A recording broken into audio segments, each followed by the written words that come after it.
With 22 million UK users, LinkedIn offers a fabulous opportunity to find your ideal clients and to stay ahead of your competition. But what do these future clients currently find when they visit your profile? First impressions count. So, are you proud of your fantastic profile because it is client ready and written with them in mind? Or do you look at it and wonder how you could do better because you are not generating leads? My Marketing Guy works with those who want to take advantage of the amazing potential offered by LinkedIn. So, for more details, please email guy@mymarketingguy.co.uk to arrange an initial consultation. Remember, your next client is on LinkedIn.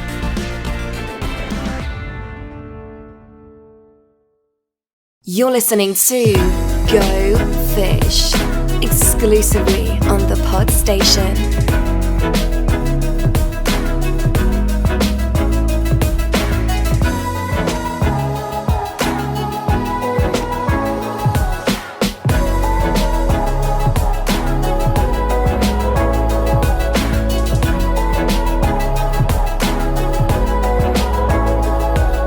Welcome everyone to another episode of the Go Fish Marketing Tips podcast, where each week we take a topic, we delve deep and hopefully give you something useful that you can use and apply for your own benefit, whether it, I suppose, be personal or indeed for your business. My name is Mark Pollard, my business is Funky Vibes Marketing. Joining me as always are my fellow co-hosts.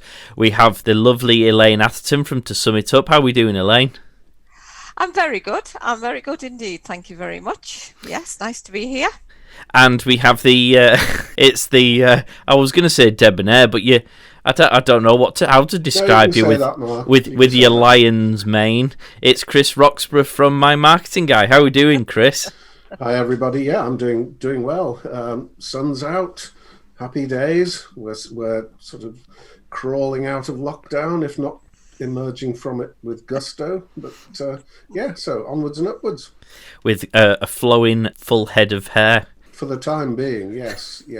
Now we're also joined with another guest. We do like to bring in experts within fields that aren't necessarily our bag, and we have another such expert with us today. We have the lovely Sarah White from Sarah White Photography. How are you doing, Sarah? I'm really good, thank you. I won't say anything mean about you or your haircut. It's only Chris that gets those kind of rude remarks and negative attentions. That's reassuring. So, if this is the first episode that you're listening to, then there's another 44 for you to go and check out. So you can go to the podstation.co.uk/gofish. You'll find all of the episodes there.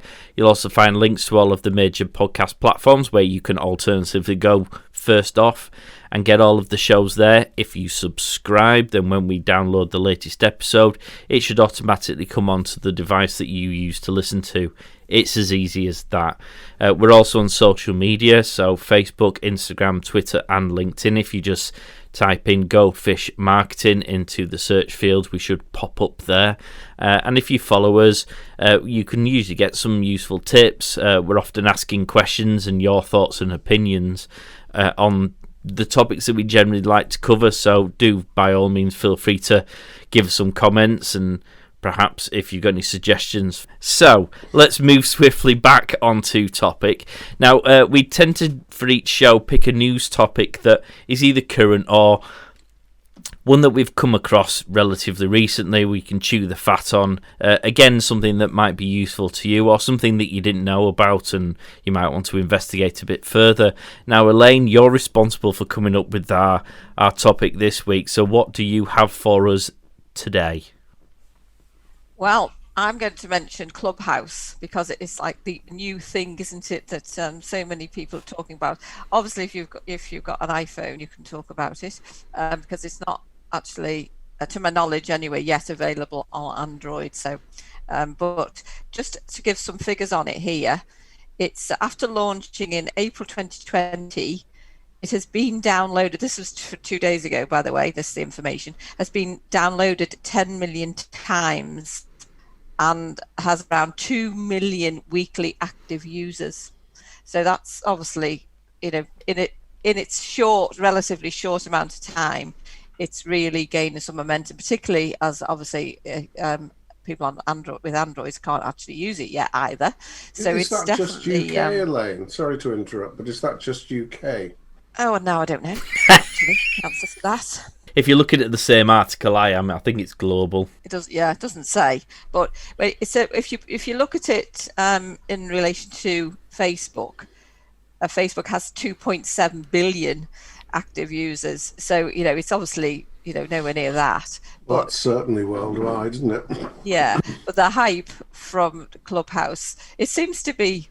I mean, obviously, I haven't used it because I'm on Android, but it seems to be being talked about a lot as a way of delivering, some even training or conversation. So, it seems to be an interesting one. I'm looking forward to having a little nosy at it anyway, when I can get on it. But I'm not in any big rush.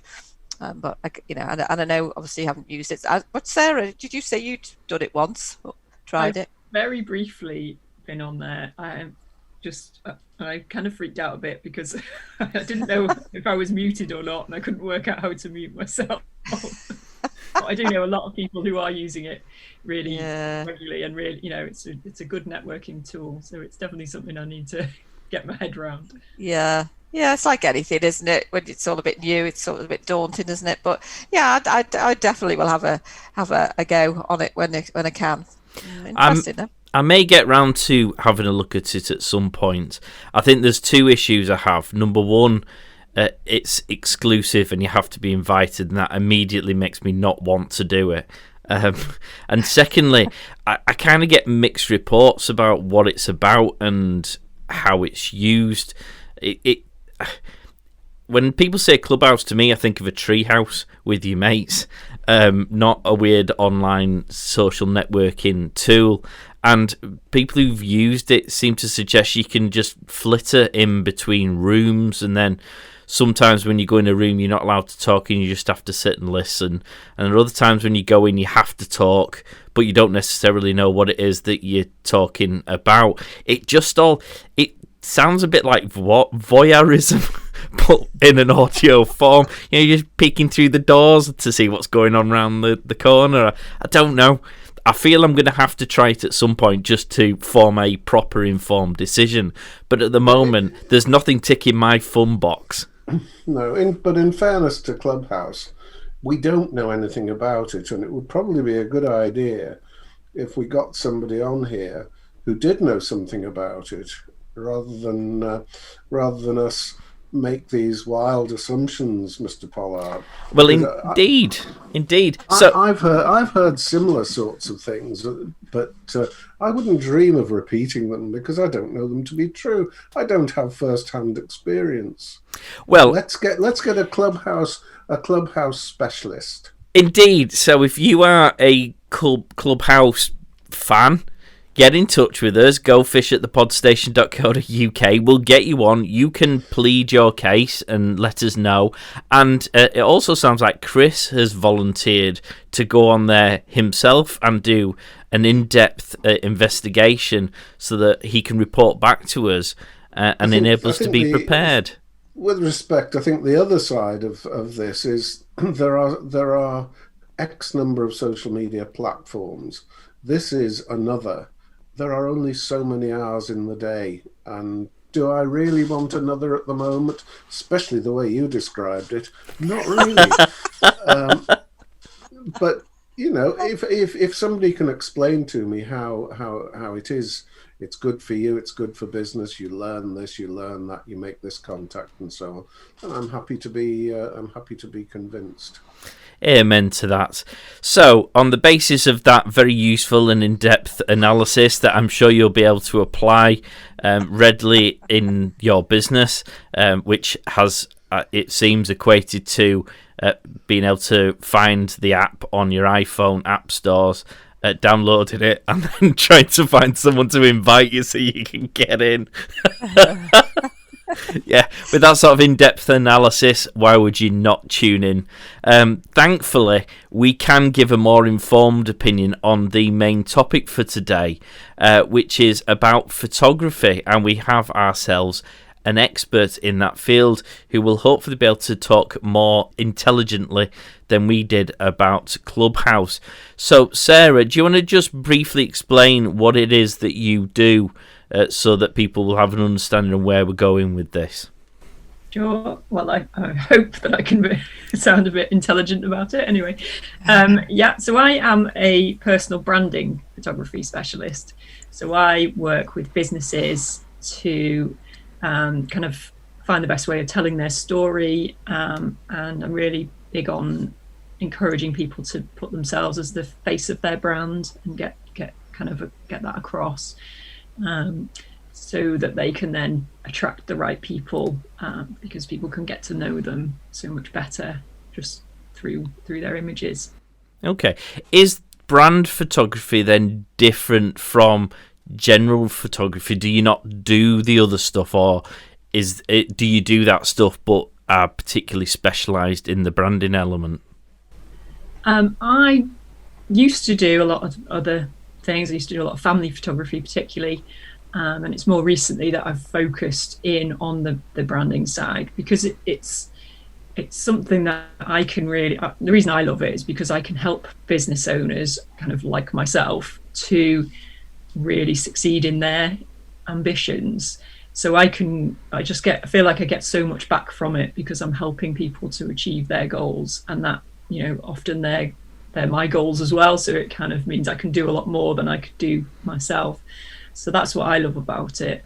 And it's something it's a fairly it's not as saturated a market as the kind of family photography and weddings and all that kind of stuff. So it's something I can really get my teeth into, and I'm absolutely loving it. What do you mean by brand photography? So, my photography would cover, it might be products, but a lot of it is the personal brand side of it. So it's the individuals involved. And it might be covering, there's a whole range of themes that people might want to include as kind of part of their brand. So their brand is, the messages that they want to get across, the impression that they want to leave on their potential customers and, the audience.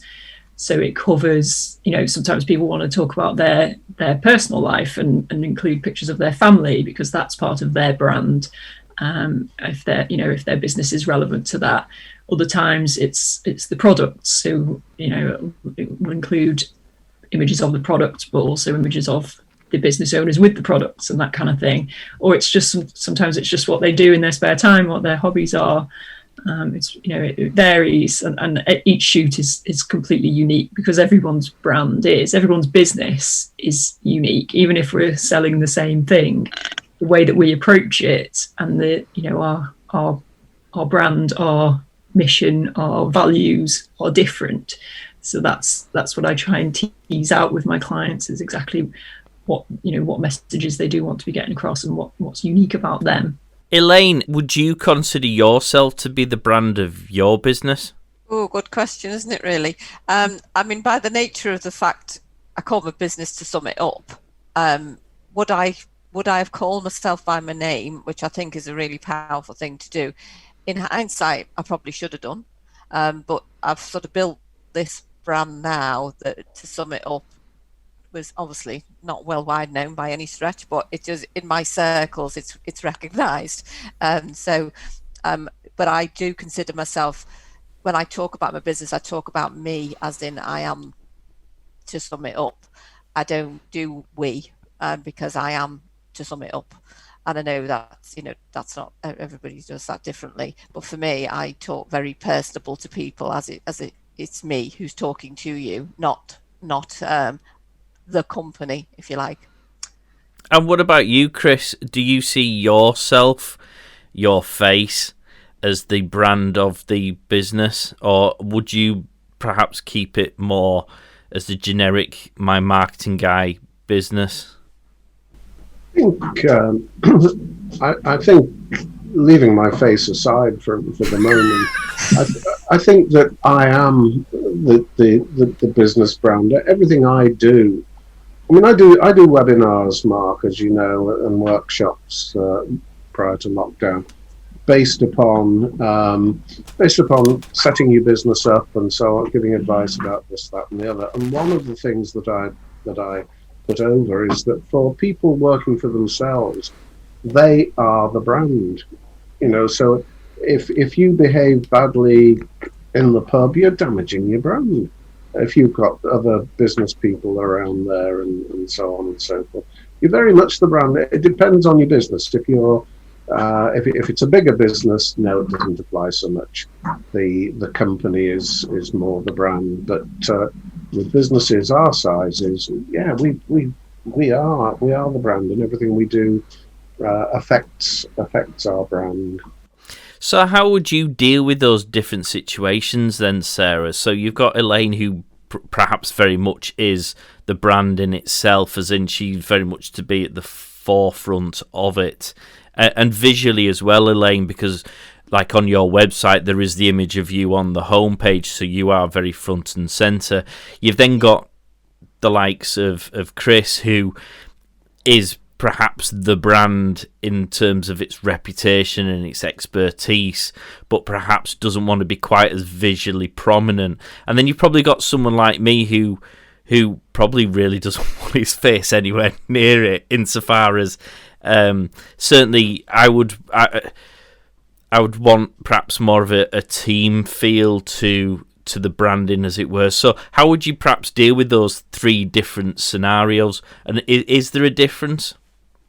Yeah, I mean, there is. I mean, I tend to work mostly with people who are kind of solopreneurs, people who are setting up business by themselves. So I don't have to worry too much about that. But there are, I mean, I think the important thing is that we do get to see the personality behind the brand. That's what people want to know. So it might not be one individual, it might be the team, but it's still great to see faces and to people buy from people, don't they? We hear that all the time. So I would always encourage people to give that kind of those background stories. There's lots of different ways, even not everyone is comfortable showing their face. And I think it's kind of a progression, but there's other ways, the stories that you can tell as testimonials and all sorts of things that you can do to get your personality and of the team and the brand, or you as an individual across. And I think it's important that we all know what our kind of values are. Every company should really know what they hold as important and why they're doing what they do. So it's just kind of getting those messages across. And often, I encourage people to do that in lots of ways, as well as obviously the images that I produce for them at the end. What holds people back from being the face of the brand? I'm probably a prime example of, I think my parents have probably for the last 5 years asked me if I can send an updated photograph of myself. I'm like the Scarlet Pimpernel when there's a camera in Loom. It's just like dives straight out of shot, and no thank you. If I can avoid it, I rather would. But perhaps, I mean, I don't know, Elaine, I'm speaking out of turn here perhaps, but you seem to be someone who might be more comfortable with being put in that situation. Oh gosh. I don't know really. Where does that come from? I suppose by the nature of my journey to where I am, I've been put into the limelight more times than I would have ever imagined, I guess. So I have had to do that. Yeah, being on the stage when you're thinking, oh my God, I want to die, and all these people are looking at me, and it's like, so I have done things like that. So I guess I had to get out of my comfort zone because I was naturally a very shy person. So for me, it was like, well, you've got two choices. You can either not push yourself and go further, or you can get over yourself and do some things that maybe are out of my comfort zone.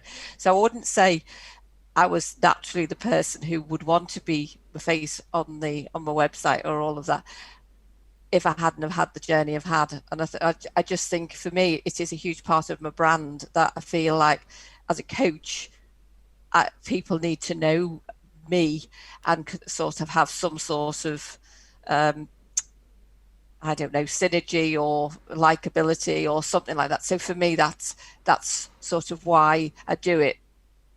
One of the reasons I do it. plus what I've just mentioned. It's all very deep thinking, this, isn't it, really? Why? Yeah, so because I don't like to be the centre of attention, actually, at all, which might surprise you, I don't know, but I really don't. I'm quite happy for other people to take the limelight and just to observe. But in the case of, from a business point of view, I totally get that people would want to, know a bit about me and perhaps see what I look like or whatever, I don't know. 10 minutes, 10 days, 10 actions is brought to you by 2 Summit Up. Expert sales tips and advice provided in a structured, bite-sized way for only £97. Learn how to improve your processes with 10-minute podcasts, provided each day for 10 days, which you can listen to from the comfort of your own home, office, or whilst out and about. For more information, visit 2summitup.co.uk/10-actions. What about you, Mr. Roxburgh? Elaine's obviously used to being papped from the bushes, as she says, so over the years she's gotten used to pictures turning up on the front pages of the newspaper. But how comfortable are you in front of the old snapperoo? I have never been regarded as being camera shy, Mark, that's for sure, over many years. I think Elaine touched on it before. The advice I give to people on my workshops are, if you are supplying a personal service, as it were, so if you're a holistic therapist or an individual service, then people want to see the face on your let's say social media profiles. No, they don't want to see your logo. If you're business to business, the logo's fine, in my opinion. Now, I'd be interested to know what Sarah thinks about that point of view, because I might have to change my advice. I don't know. Well, what do you think about that, Sarah? Because there's a personalization, isn't it? Even when you're a bigger company, as in a business-to-business company, there's still, I suppose, creating that personal story of the team behind the logo. I think I would always encourage people to show their faces, or as much as possible. If you think about when you make a decision about if you're buying something and you look on social media, does it make a difference to you when you're, would it make a difference? But say, for example, if I was looking for a new kitchen, and then wanted somebody to fit the kitchen, if there was images there of, obviously I want the kitchen to look good, but if there was images as well of the people that I might go and speak to, I think that would make a difference to me. You want to know that there's friendly people there.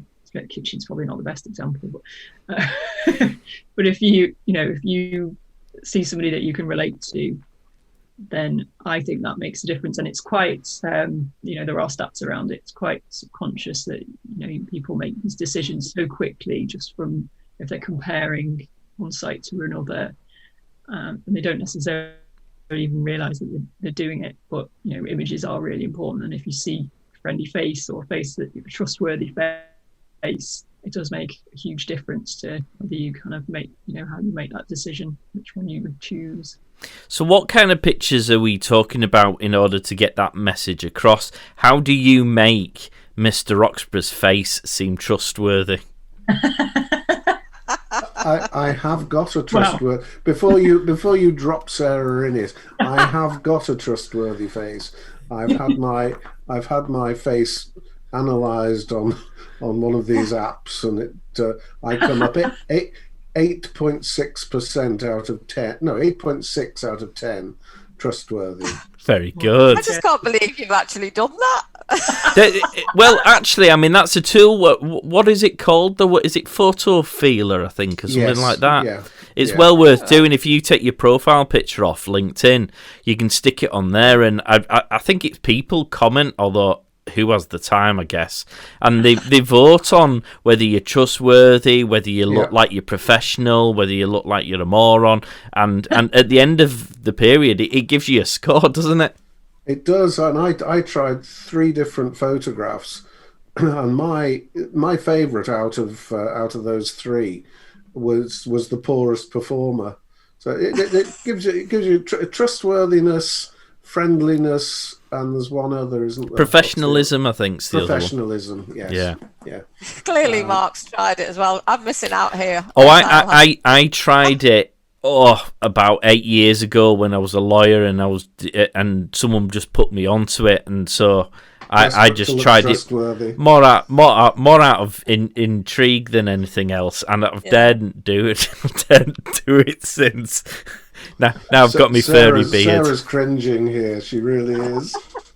So going back to the question, Sarah, let's assume Miss Roxburgh's used the untrustworthy image. What sort of pictures do you take to help get the message across that people are trying to get consistent with the brand? There's a lot of work that goes into planning what kind of images that you need for your business, but mainly it's just about people being relaxed. And if you look relaxed and you're in a kind of you're laughing, or you're looking straight at the camera, that's a big thing for kind of trustworthiness and people connect to eye contact, don't they? So all that kind of thing. I take a whole range of images. It's much more than just kind of headshots. There's all sorts of things covering. It might be behind the scenes. It might be if you make a product, it's images of that, or packing up or your product, or if you're, if you are a coach online, there's images of you actually talking to your computer as if you're on a Zoom call, that kind of thing. Or if you're meeting with people. I've been doing a lot of Zoom stuff lately because nobody can meet face to face. Yeah. But so there's a whole range of things, but I think in terms of getting across your personality, it's just getting people to relax. And as you say, a lot of people aren't naturally comfortable in front of the camera, so there's work that I do to help people with their confidence as well, so that they do, when they get to the stage of actually taking the pictures, they are quite relaxed because they know exactly what's going to happen. They're comfortable with me, and it's it's just them doing their thing, really. It sounds to me like Sarah lies, Elaine, when she says I say things to make people feel comfortable. To me, that says she's got the camera, she's pointed it at me, and she's saying, "You look lovely, Mark." Yeah, that's the smile. Oh, we couldn't recreate this if we tried. Is that the kind of thing we're talking about, or are there much better tips?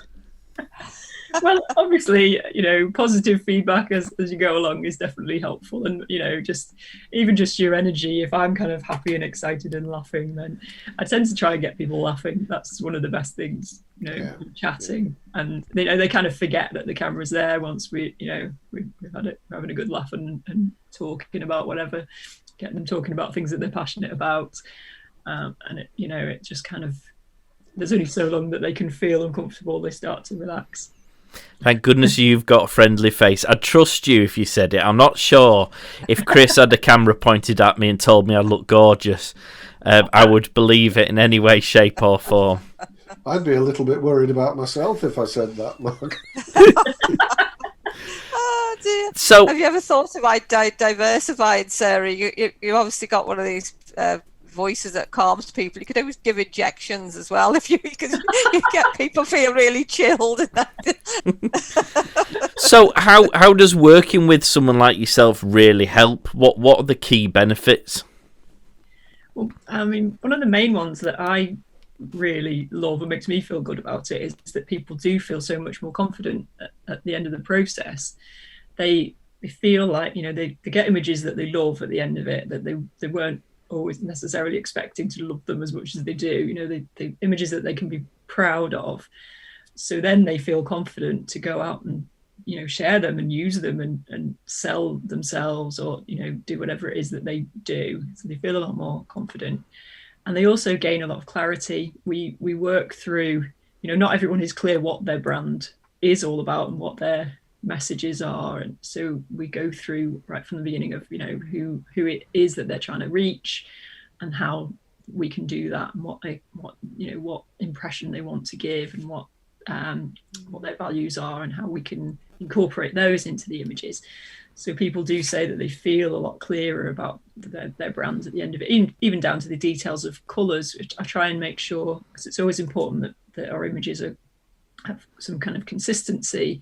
So things like colours can be really important. So, if we have a kind of theme throughout the whole body of, the package of the images, so that people do know at the end of the day, when they see an image, they kind of already know that it's associated with that brand kind of thing. So people have clarity.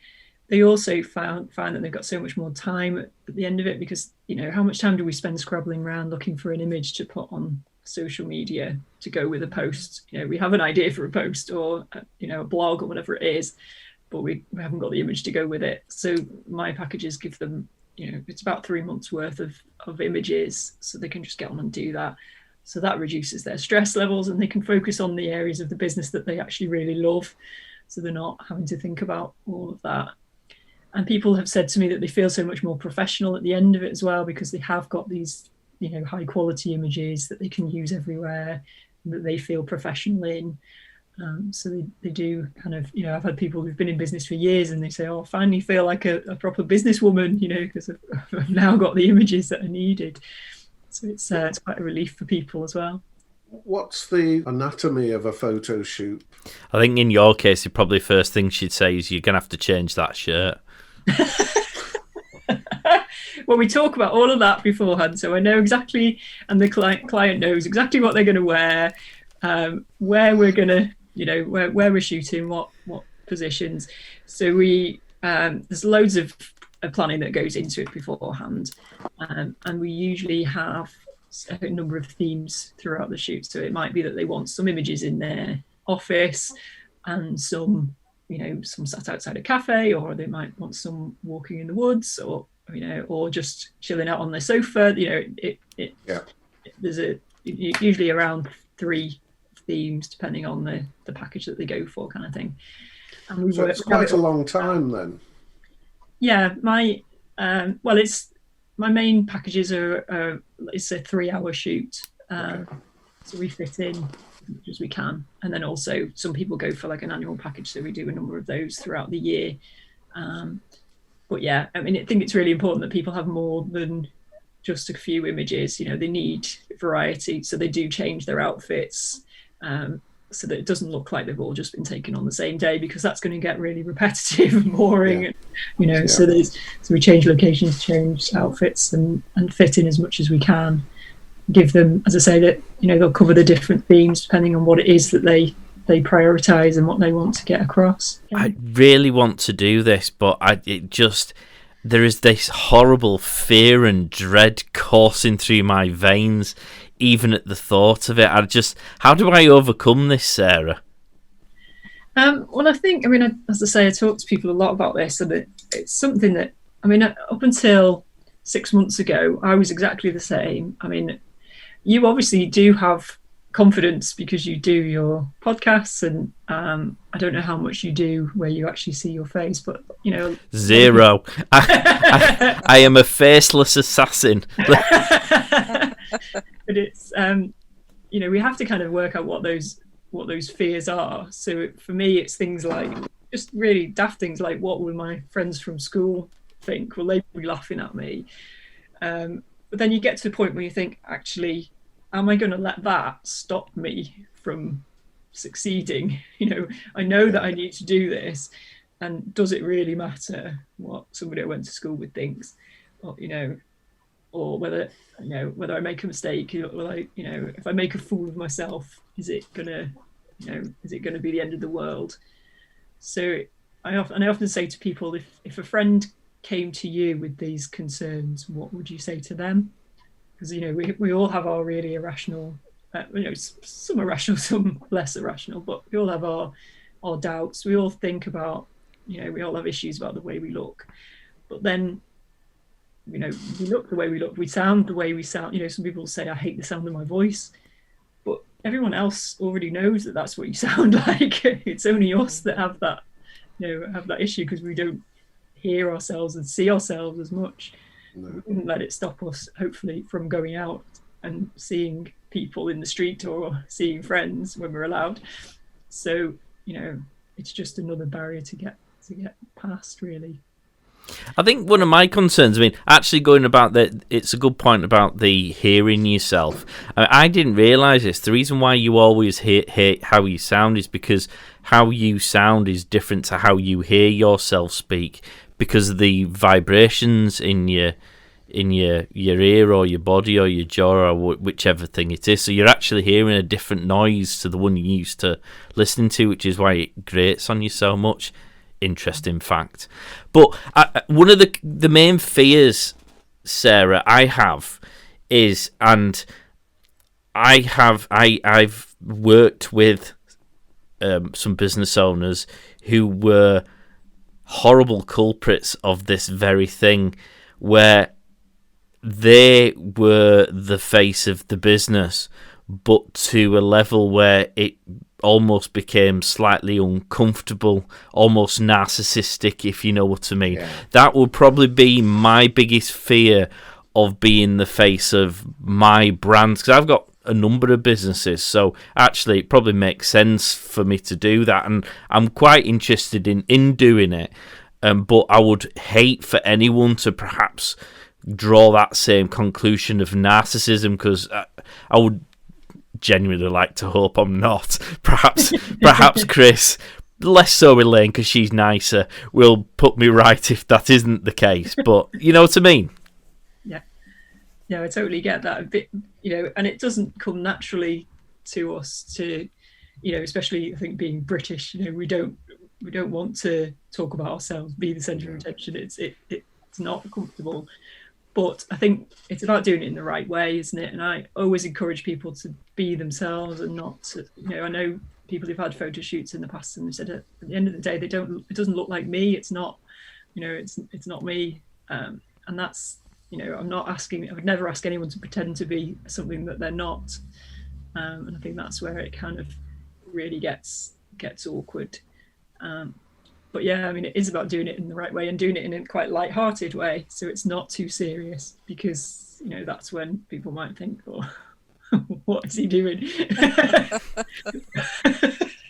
I think people say that about me an awful lot. Elaine, you invited Sarah onto our previous episode, and we only had a really short snippet, so I wondered whether we might want to retouch on some of the points we discussed there about some of the slightly varied versions of your service that you've been offering in terms of the over the Zoom and the like. Yeah, I've been doing. I know. Can I interrupt here? I've got to say, last Friday it was, Sarah, wasn't it? Honestly, I was blown away by these photos that Sarah put on LinkedIn of the photo shoots that she did last week, which were done remotely. Absolutely unbelievable, honestly. Well, they were they just two very different businesses, different girls. They were just exceptional, honestly. So it's just a great thing that you do. And what I loved about one of them in particular, she absolutely said she wouldn't have done it, would she, face to face. So that's why there is that market remotely, because not everybody is comfortable. So there you go, Mark. Maybe you should do that way. There you go. Well, tell us more about that, Sarah, because some people might prefer that option for the reasons Elaine's just mentioned. Yeah, absolutely. That's something I hadn't really kind of anticipated. But yeah, I've been offering virtual shoots because obviously it's, I've not been able to meet people face to face in the same way. And there is an app that I use, and a few other photographers are doing it, where I take the images. I basically kind of almost hijack their phone camera, so then I can take the images using their phone and obviously direct them as to where to position the phone, where to position themselves, that kind of thing. And then the images come through to me and I edit them. So it's been working. I've was surprised myself by how good quality the images can be at the end of it. I mean, they're suitable for social media rather than, you wouldn't want them blown up large on the website because they're still phone pictures in terms of quality at the end of the day. But I mean, some of the phones now, one of the ones I did last week, the quality is amazing. She's got one of these really flash iPhones. Well, the iPhone 12 Pro, and this isn't an advert for Apple by any stretch, but people are filming 4K films in this, aren't they? Yeah, I think this lady's was an 11 Pro, but yeah, I mean, I zoomed in on one of the images and wow, that's I'd be interested to see what it did look like on a website actually. Yeah. But just looking at these now, they're absolutely fantastic. They are. Yeah. I was really lucky last week that these two ladies contacted me completely separately, and one of them has got amazing red curly hair. Her business is selling products for people with curly hair, so obviously that's a big part of her brand. And the other one is an artist in France, so it was actually, and she wanted images in the vineyard of her bright yellow 2CV. So just really, really varied, really interesting. But yeah, I mean, we had a few technical issues with the one in France because she wanted to be out in a field, but the connection team went a little bit. But no, it was great fun, and the images, it's amazing. As you say, the quality is quite good. And yeah, the lady with the red hair, Heather, she said that she wouldn't have, if she'd booked in with a photographer, she wouldn't have turned up. She's too nervous in front of the camera. Whereas somehow this felt easier for her. Yeah. The brain processes nearly 10,000 visual and oral cues per minute. As first impressions stick, make the customer see your business in the right way. Funky Vibes can ensure your vibes attract the right tribe with their marketing expertise, graphic design, bespoke websites, and social media packages. For more information or a no-commitment initial consultation, simply email your tribe at funkyvibe.co.uk. That's strange, because to look at those pictures, I mean, she's a very beautiful lady, and the personality that comes across suggests someone that's incredibly confident. And so to say that surprises me slightly, because that's not the impression you get from those images. No, and she does videos for her social media, and she seems okay with that. She says, I just don't watch them back, which I think is a good tip. I've learned from that. But she was really nervous at the beginning, and she said she hadn't slept. She was just really felt nervous about it and uncomfortable, but by the end of it she was quite happy. She said it was good fun, so just shows you what can be done. Yeah, and great. And the $1 million question, Sarah, because we come across this certainly in our fields very much, and I suspect, certainly going by what you've just said there about camera phones, you come across it too. The DIY element of doing these kind of things. So I guess the question is, what are the pros and cons of trying to do these things yourself? How realistic, how easy is it to do it yourself?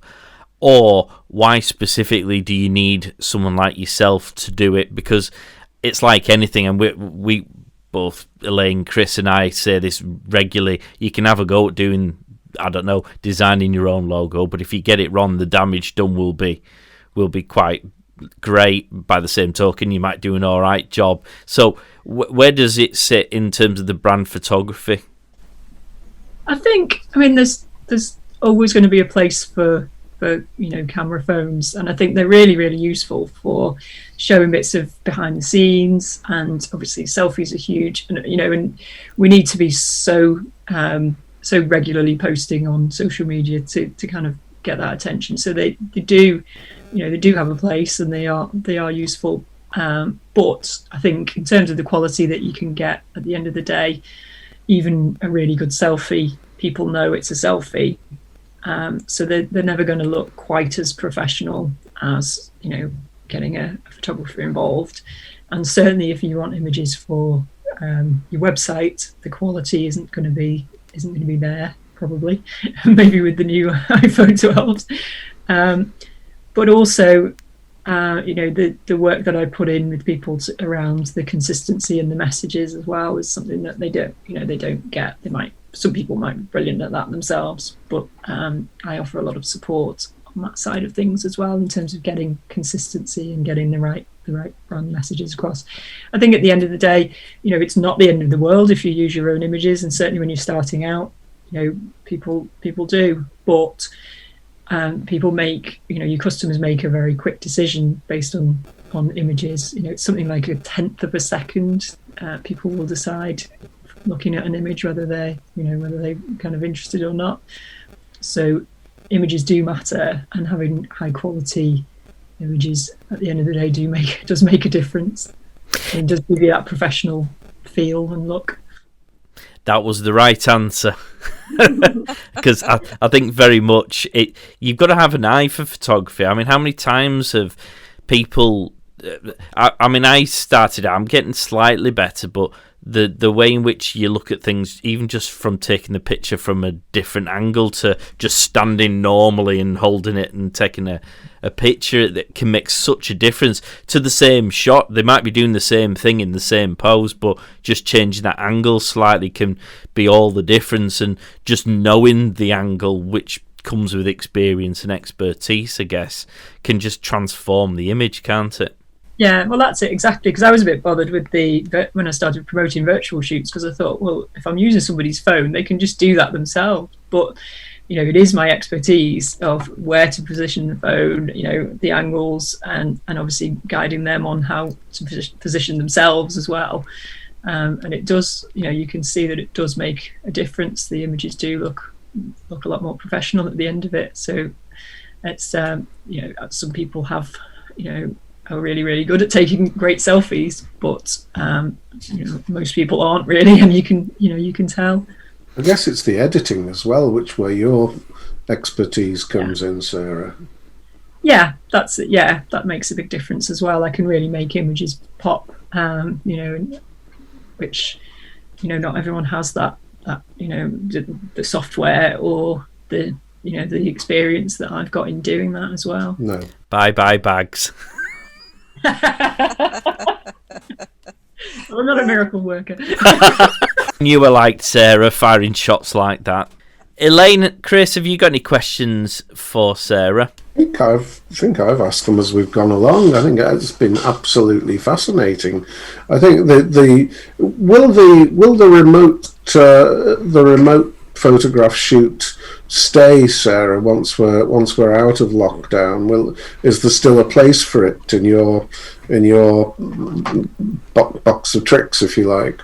Yeah, I think it definitely will. I wasn't sure. I started off just offering it for people who had booked a face-to-face shoot with me as something that we could do in the interim while we were in lockdown. And then I started offering them standalone because there was such a buzz about them. But I do think that there will be a place for them, and certainly people who I work with on kind of on a longer term basis, it might well be that they as well as having some face-to-face shoots, they want to add in a couple of virtual shoots now and again as well. It might be something seasonal, images in front of the Christmas tree or whatever that might, whatever it might be. And that, as we've said, there will be other people who really don't feel confident enough to go for a face-to-face shoot and actually invite me, to their workplace or whatever, but feel better about having it taken through their phone. So it remains to be seen, but I definitely think it's something I'll keep on offering. Right. I've got another one booked in France off the back of the Wow. So and for some people, they might not be able to find the right person, because a lot of when you're working with a photographer, you need to know that you have a rapport with them. So if you're living in France and you're British, you might worry about finding the right photographer, and in France or not really. But if you come across somebody and you think, I like that, I like their work and their approach, then it opens up more possibilities, doesn't it, really? I think my main argument will be why you would need to do face-to-face if it meant a trip to France, all expenses paid. Yeah, I'm working on that as well. Oh. Elaine, have we missed anything off your list? No, I think just to really endorse what Sarah does, I think for me really, and what is really clear is that when you look at Sarah's website and you look at how Sarah portrays herself, that as a buyer potentially, you look at it and you think, yeah, this person clearly gets the branding bit, and so as you know, I think there is a clear line that you are a branding photographer, and yes, you can do other things, but actually, it's that a lot of people don't have that skill to be able to do that, and you do it well, and you're doing it really well, because obviously people will look at yours and think, well, she clearly knows what she's doing because she's got her own branding right. So that's like credibility is massive. So yeah, I'm a huge fan, Sarah, huge fan. Yeah. I do feel like I have to be, be the face of my brand, because I'm encouraging other people to do that, and I do have to have my branding right, because I need to demonstrate that how it can be done well. Sarah, we might have covered some of these already, but do you have any specific tips that you could offer to the listeners that they might want to bear in mind, either if they are trying to do a DIY job, or more specifically what they will want to consider when they're liaising and dealing with people like you, perhaps so they can give you a better idea of what they're trying to do and what they're trying to achieve? Sure. Well, I think if you are taking your own images, I think I would definitely think about consistency. So try and make sure, it's so easy to just take a quick snap on your phone, but if you're using that to represent your business, thinking about the lighting and also the colours, so that you're always using images that have kind of consistency and the same kind of look and feel, and make sure that does represent your business. So if it's kind of big bold colours and that's your brand, and you might be I'm just looking at your poster in the background, or your vibrant colours. It might be that your images should always be really bright and colourful like that. But if your business is more a kind of calm, supportive business, and like mine, like yours, maybe they should reflect that. Nothing calm about Mark's business. No, that's true. Funky vibes. Exactly. So your images need to be funky and vibrant, don't they? Yeah. And also, obviously, just thinking about lighting. When you're taking selfies, if you're outside, then look for open shade. Bright sun is not flattering. The shadows are really harsh, and it can kind of really accentuate all the things that you don't want to show. So shade is good. If you're inside, window lights, but again, avoiding really bright direct sun. And you can just, even if you stand in one position, if you turn around with your phone in your hand, you'll be able to see that the light changes so much, and you can see where is a better angle, usually kind of facing the window, and holding your phone a bit higher so that you're not just looking up your nose and showing all your double chins. Too much to think about. I hide mine with a beard. And if you, in terms of working, if you get to a point where you think, actually, I am ready to take my branding to the next level, then looking for a photographer, you really need to make sure you do look at their work, so that the look and feel of what they do is similar to what you're after, because we all work differently, we all have different kind of styles, as with all photographers and all businesses really, but most importantly, make sure that you get to know the photographer as much as you can before you make a decision. And that's why I do lots of things like lives and things, because I think they are such a great way of people getting to know what I'm all about.